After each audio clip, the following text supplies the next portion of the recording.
السلام علیکم ورحمۃ اللہ وبرکاتہ۔ الحمدللہ رب العالمین والصلاة والسلام علی اشرف الانبیاء والمرسلین وصلی اللہ علی نبینا محمد وعلی آلہ وصحبہ اجمعین، اما بعد۔ البر کی جانب سے آپ کی خدمت میں حج کی فضیلت و اہمیت، حرمین کی زیارت اور مشاعر مقدسہ کی فضائل اور اسی طریقے سے حرمین کے متعلق بہت ساری باتیں انشاءاللہ العزیز سلسلہ وار آپ کے سامنے پیش کی جائیں گی۔ یہ ایک اہم سلسلہ ہے جو البر فاؤنڈیشن کی جانب سے آپ کی خدمت میں پیش کیا جا رہا ہے۔ ہم اور آپ اس سلسلے سے بھرپور استفادے کی کوشش کریں۔ اللہ تعالی ہم سب کی کوششوں کو، ہم سب کے اعمال کو قبول فرمائے۔ آئیے ہم دیکھتے ہیں اللہ رب العالمین نے قرآن مجید کے اندر بیان فرمایا، وَلِلَّهِ عَلَى النَّاسِ حِجُّ الْبَيْتِ مَنِ اسْتَطَاعَ إِلَيْهِ سَبِيلًا وَمَنْ كَفَرَ فَإِنَّ اللَّهَ غَنِيٌّ عَنِ الْعَالَمِينَ۔ اللہ رب العزت نے اس آیت کریمہ میں حج کی فرضیت کو بیان کیا ہے۔ حج ایک عمدہ ترین پاکیزہ عبادت ہے جو اللہ رب العالمین نے ہر مستطیع شخص کے اوپر فرض قرار دیا ہے کہ وہ زندگی میں ایک بار بیت اللہ کی زیارت اور اس فریضے کو ادا کرے۔ حج بیت اللہ کی فرضیت پر بہت سارے نصوص اور دلائل وارد ہیں۔ اللہ کے نبی جناب محمد الرسول اللہ صلی اللہ علیہ وسلم نے ایک حدیث کے اندر بیان فرمایا، یا ایھا الناس قد فرض اللہ علیکم الحج فحجوا، اے لوگو اللہ تعالیٰ نے تمہارے اوپر حج کو فرض کیا ہے، اس لیے اس عبادت کو تم ادا کرو۔ ایک شخص نے کھڑے ہو کر کے کہا، اکل عام یا رسول اللہ کے نبی، کیا حج ہر سال فرض ہے؟ یعنی اس عبادت کو ادا کرنا ہر سال ادا کرنا فرض ہے؟ تو اللہ کے نبی صلی اللہ علیہ وسلم خاموش رہے، اور پھر اللہ کے نبی صلی اللہ علیہ وسلم نے جب اس شخص نے 3 بار اپنے سوال کو دہرایا تو اللہ کے نبی صلی اللہ علیہ وسلم نے کہا، لو قلت نعم لوجبت، اگر میں ہاں کہہ دیتا تو یہ چیز تمہارے اوپر، یہ عبادت ہر سال ادا کرنی واجب ہو جاتی۔ پھر اللہ کے نبی صلی اللہ علیہ وسلم نے کہا،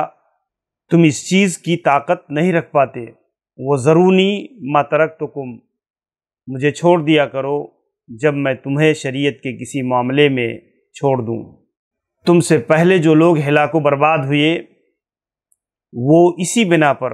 اپنے انبیاء سے اختلاف اور کثرت سوال کی بنیاد پر وہ ہلاک و برباد ہوئے۔ فَإِذَا أَمَرْتُكُمْ بِأَمْرٍ فَأْتُوا مِنْهُ مَا اسْتَطَعْتُمْ، اور جب میں تمہیں کسی کام کے کرنے کا حکم دوں تو استطاعت اور طاقت بھر اسے وجا لاؤ، اور جب میں کسی چیز سے منع کر دوں تو اس سے رک جاؤ۔ اللہ کے نبی صلی اللہ علیہ وسلم نے اس پوری حدیث کے اندر بہت ہی عمدہ ترین تعلیم دی ہے کہ شریعت کے معاملے میں بیجا کھود و کرید سے، بیجا شبہات اور سوالات سے انسان کو اجتناب کرنا چاہیے۔ اور دوسری بات، اللہ کے نبی صلی اللہ علیہ وسلم نے اس حدیث کے اندر حج کی فرضیت اور اس کی حیثیت کو بیان کیا ہے۔ ایسے ہی اگر آپ دیکھیں تو اللہ کے نبی نے فرمایا، العمرۃ الی العمرہ کفارۃ لما بینہما، ایک عمرہ دوسرے عمرہ کے درمیان کے سارے گناہوں کے لیے کفارہ بن جاتی ہے۔ اور والحج المبرور لیس لہ جزاء الا الجنہ، حج مبرور کا بدلہ جنت کے سوا کوئی اور چیز نہیں ہو سکتی ہے۔ حج مبرور یعنی ایسا حج جو شروط و آداب کے مطابق اخلاص کے ساتھ، پاک روزی اور حلال روزی کے ساتھ خرچ کر کے اس کو ادا کیا گیا ہو، جس کے اندر لغو و رفث سے اجتناب کیا گیا ہو، جس کے اندر کسی ایسے منکر فعل اور امر کو انجام نہ دیا گیا ہو۔ تو اللہ کے نبی صلی اللہ علیہ وسلم نے ایسے حج کو حج مبرور قرار دیا ہے، اور یہ اتنی عظیم ترین عبادت ہے کہ اس حج کا بدلہ اللہ کے نبی صلی اللہ علیہ وسلم نے جنت قرار دیا ہے۔ آپ دیکھیں حجاج کرام کو اللہ کے نبی صلی اللہ علیہ وسلم نے بعض حدیثوں کے اندر وفد اللہ کہا ہے، وفد الرحمن، یہ اللہ رب العالمین کے مہمان ہیں، اللہ کے گھر کے مہمان ہیں، ان کا اعزاز، ان کا مرتبہ، ان کی حیثیت کو شریعت نے تسلیم کیا ہے۔ اور اسی بنیاد پر آپ دیکھیں کہ ایک حاجی کو اس کی اونٹنی نے منا کے اندر گرا دیا اور کچل دیا اور اس کی بنا پر اس شخص کی وفات ہو گئی،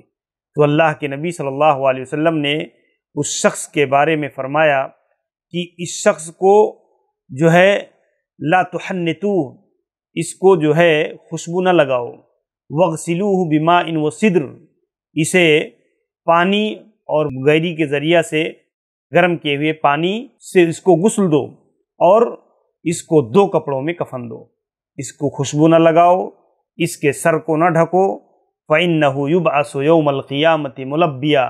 اس لیے کہ قیامت کے دن جب اٹھایا جائے گا اپنی قبر سے تو یہ تلبیہ پکارتے ہوئے اٹھے گا۔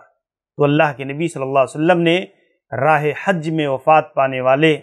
اور اس سفر کے اندر اگر کوئی شخص بیمار پڑ جاتا ہے، وفات پا جاتا ہے، تو اللہ کے نبی صلی اللہ علیہ وسلم نے اس کی حیثیت، اس کے مرتبے، اس کے اعزاز کو بیان فرمایا کہ اس طور پر اللہ تعالیٰ نے اس کے ساتھ ایک اہم ترین معاملہ کیا ہے کہ اسے یہ فضیلت بخشی ہے کہ وہ قیامت کے دن تلبیہ پکارتے ہوئے اٹھے گا۔ اسی حیثیت سے ہم دیکھتے ہیں کہ اللہ کے نبی صلی اللہ علیہ وسلم نے خود ایک حدیث کے اندر بیان فرمایا کہ جب ایک آدمی لغو و رفث سے بچ کر کے حج کی ادائیگی کرتا ہے تو وہ ایسے ہی لوٹتا ہے جیسے گویا اس کی ماں نے اسے جنا ہے، یعنی گناہ سے۔ علماء کا اتفاق ہے کہ اس سے گناہ صغائر مراد ہیں، اور بہت سارے گناہوں سے پاک ہو کر کے وہ آدمی اپنے وطن کو، اپنے گھر کو لوٹتا ہے۔ اسی حیثیت سے ہم دیکھتے ہیں کہ حج کی عظمت، اس کی فضیلت، اس کی حیثیت پر بہت ساری حدیثیں دلالت کرتی ہیں۔ اللہ کے نبی صلی اللہ علیہ وسلم نے ایک بہترین تعلیم دی، تعجلوا الی الحج، یعنی الفریدہ، فریض حج کو ادا کرنے کے لیے جلدی کرو، اور فإن أحدكم لا يدری ما يعرض له، کہ ایک آدمی تم میں سے نہیں جانتا ہے کہ کل اس کو کیا پیش آ جائے گا، ممکن ہے اس کی صحت و تندرستی بگڑ جائے، کوئی بیماری آ کر کے گھیر لے، ممکن ہے اس آدمی کا مال و دولت کے ساتھ کوئی حادثہ ہو جائے اور مال چھن جائے۔ اس کے لیے جب حج کی فرضیت اور اس کے اوپر وارد ہو گئی اور مال و دولت، اسباب، ساری چیزیں مہیا ہو گئی، تو انسان کو بلا وجہ ٹال مٹول سے اجتناب کرنا چاہیے۔ آج انسان دنیا کے ہزار بہانے، ہزاروں ضرورتوں کو لا کر کے اس کے سامنے کھڑا کر دیتا ہے اور حج سے کنارہ کشی اختیار کر لیتا ہے۔ اس کے لیے انسان کو کوشش کرنی چاہیے